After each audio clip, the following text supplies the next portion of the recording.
غدیر میں جس نے کم از کم تعداد لکھی 80,000، جس نے زیادہ سے زیادہ لکھی 1,25,000۔ اب جتنے صحابہ اکرام تھے انہوں نے وہیں کھڑے کھڑے بیعت نہیں کی، ایک ایک صحابی فزیکلی جسمانی طور پہ علی کے قریب آیا، علی کے ہاتھ پہ ہاتھ رکھا، مبارکباد دی۔ اگر میں تاریخ کا طالب علم ہو کے اتنے مجمع کو ساتھ ملا کے ہم اس کا نتیجہ نکالیں، کیونکہ ہر بات تاریخ نے نہیں بتانی، تو جو آپ میری طرف کریں گے تو سرکار لطف فرمائے، ہر بات ہمیں تاریخ نے نہیں بتانی، کچھ چیزیں ہمیں تاریخ سے نتیجے خود اخذ کرنے، ہمارا کام ہے تاریخ سے خود نتیجے برآمد کرنا۔ ایک بندے کا مجمع سے نکل کے منبر پہ آنا، بیعت کرنا، بیعت کر کے واپس جانا، کم از کم دورانیاں 1 منٹ۔ یہ میرا ایک اپنی ایک ریسرچ اور ایک تحقیق کہ غدیر کے مجمع میں ایک بندہ اٹھے، منبر پہ آئے، بیعت کرے، واپس جائے، یا علی خیمے میں موجود ہوں وہاں بیعت کرے، کم از کم دورانیاں 1 منٹ۔ اگر صحابی 80,000 تھے تو 80,000 منٹ، اگر 1,25,000 تھے تو 1,25,000 منٹ، کیونکہ رسول نے کہا تھا آج ہر صحابی آ کے علی کے ہاتھ پہ بیعت کرے گا۔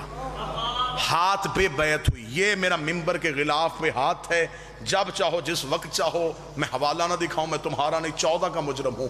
3 دن تک غدیر میں مسلسل بیعت ہوتی رہی، 3 دن تک رسول نے نماز با جماعت ادا نہیں کروائی، رسول نے کہا فرادہ نماز پڑھو۔ صحابہ نے آ کے کہا یا رسول اللہ آپ کی موجودگی میں ہم فرادہ نماز کیسے پڑھیں؟ فرمایا تمہیں نہیں پتا اللہ کا حکم آ گیا ہے، اگر جس نے علی کی ولایت کو نہ پہنچایا پھر تم نے رسالت کو نہ پہنچایا، آج اسی کی نماز ہونی ہے جو علی کی بیعت کر چکا۔ یہ ہے وجود علی ولی اللہ، اتنا وزن ہے علی ولی اللہ کا، اقرار نہ کرو تو نماز نہیں۔ شیعہ ہو علی ولی اللہ پڑھتے ہو، 4 چیزیں نہ چھوڑنا، علی ولی اللہ نہ چھوڑنا، حسین کا ماتم نہ چھوڑنا، سید کی توہین نہ کرنا، اور بطول کے دشمن کی عزت نہ کرنا۔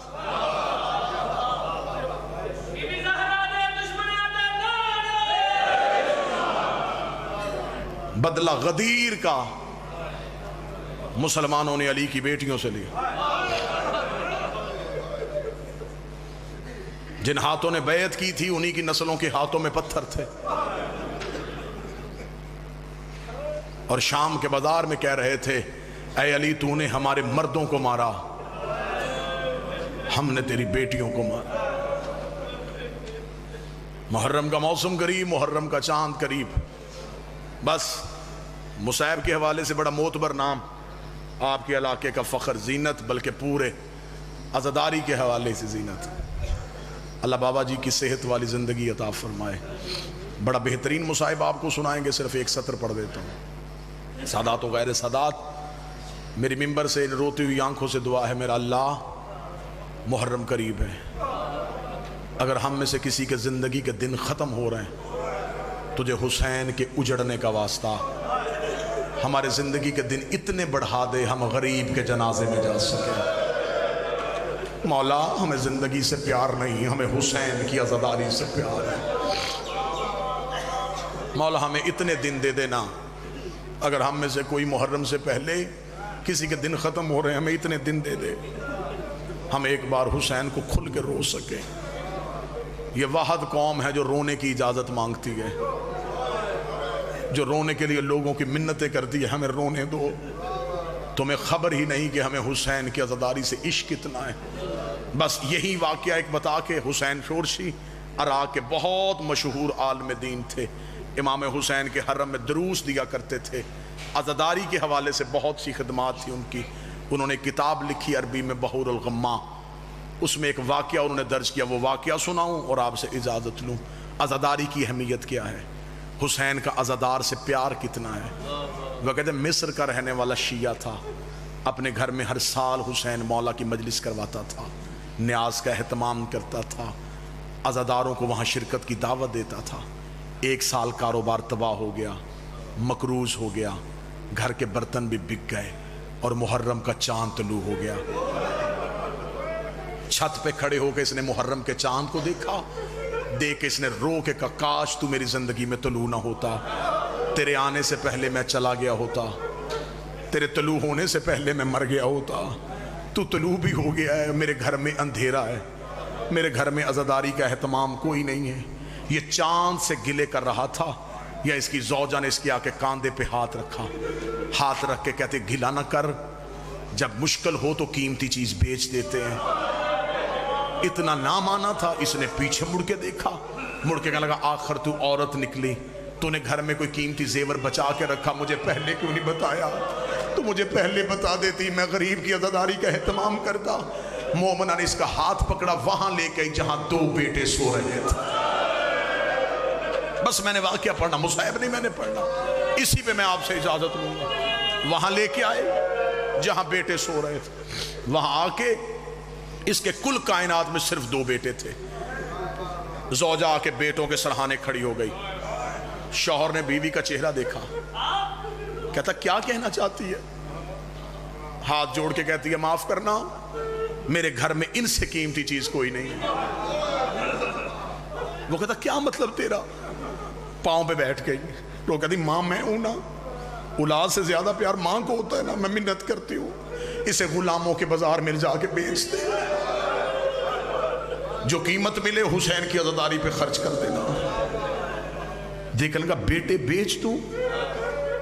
ماں نے یوں ہاں اٹھا کے دیکھا، کہتی اکبر سے پیارے ہیں، اون و محمد سے پیارے ہیں، مسلم کی جوڑی سے پیارے ہیں، تو مجھے صرف اتنا بتا ہم نے کس سے لیے تھے؟ کہتا حسین ابن علی سے۔ کہتی چاند کس کا ہے؟ حسین ابن علی، جس سے لیے تھے اس کے نام پہ دے دے۔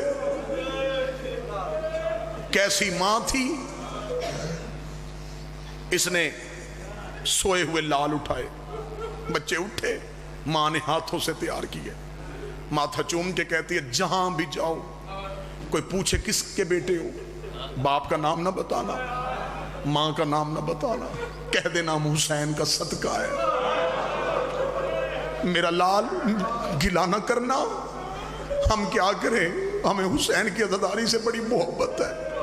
بچے تیار کر کے ماں نے آخری بار چومے، باپ کے ہاتھ میں دیے، بازار میں آ گیا جہاں بردہ فروشوں کا بازار تھا، صبح سے لے کے شام تک آوازیں دیتا رہا غلام لے لو، غلام لے لو، غلام لے لو۔ شام ہو گئی، کوئی خریدار نہ آیا، دل اس کا بیٹھ گیا، پریشان تھا، یا دور سے ایک گھوڑے سوار آ گیا، گھوڑے سوار کے چہرے پہ نقاب تھا، گھوڑا قریب آ کے رکا، گھوڑے سوار کی آواز آئی غلام بیچے گا؟ ہاں بیچنے آیا ہوں۔ کیا قیمت ہے؟ قیمت کا نام آنا، سر سے لے کے پاؤں تک تڑپ گیا، رو کے کہتا کوئی کائنات بھی دیتا میں بال بھی توڑ کے نہ دیتا، میری مجبوری بن گئی ہے، میرے حسین کی عزاداری کا اہتمام کرنا ہے، مجھے صرف اتنی قیمت دے دے 10 دن میرے گھر میں غریب کی عزاداری ہو سکے۔